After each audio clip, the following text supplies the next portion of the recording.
وفعلا زين الدنيا أي مزينة، صارت الدنيا فتنة لكل مفتون. والدنيا ليست محصورة يظن الظان أنه المال فقط، فتنتها في المنصب، فتنتها في الشهوة، فتنتها في النساء، فتنتها في كثير من الأشياء. وإذا تأملت حال المفتونين تجدهم لا يخرجون عن فتنة الدنيا، أصحاب الشهوات وأصحاب الشبهات عليها يدورون وإليها يرجعون.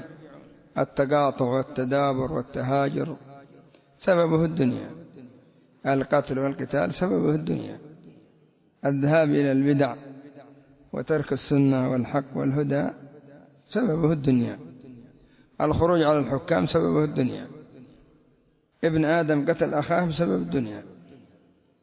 وهكذا فتنة حتى لا يزيغ قلب أحدكم إزاغة إلا هي. هذا خبر النبي صلى الله عليه وسلم. والشيطان قد تفنن في طرق إزاغة الناس في هذا الباب، ربما يخرجك إلى الدنيا بدعوى أنك تريد الإصلاح، وبدعوى أنك المحق، وبدعوى أنك يعني آمر بمعروف ونهي عن منكر كما فعل بالخوارج، وبدعوى أن لك حق. المهم متسلط على الناس في ترغيبهم في الدنيا وفي فتنتهم بالدنيا، ويدرج المرء تدرجا.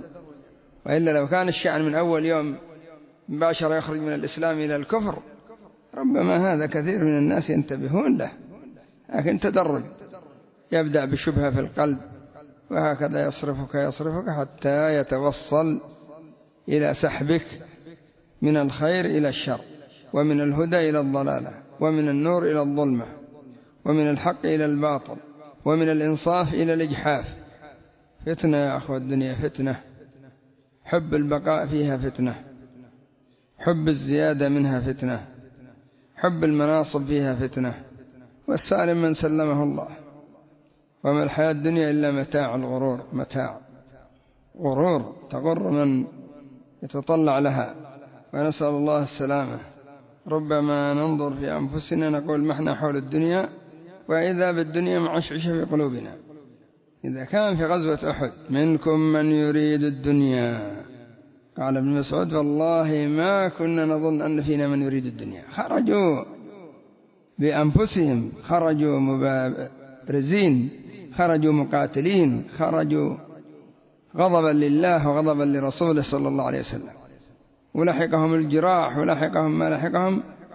والله عز وجل المطلع يقول منكم من يريد الدنيا غنيمة، حتى ربما تريد الدنيا من حلها وتفتنك، أما من حرامها هذه فتنة فوق فتنة. فإبليس عدو الإنسان يرقبه في هذه الدنيا، حتى أنه غر آدم عليه السلام بشجرة الخلد، أنها لا شجرة خلد، جنة هي دار خلد، لكن غره وكذب. هل أدلك على شجرة الخلد وملك لا يبلى؟ فعلى كل منا أن يراقب نفسه في جهة الدنيا، لا ينحرفه ولا يدري. وكما قلت لكم ليس فقط شأن المال، قد تكون مالك حاجة في المال، عندك المال، أو ربما يكون عندك الجاه، لكن الدنيا شأن كثير، أمور كثيرة. الدنيا شهوات، الدنيا شبهات، الدنيا أموال، الدنيا مناصب، الدنيا إرادات في النفس، يكون لك شيء في قلبك ويجرجرك.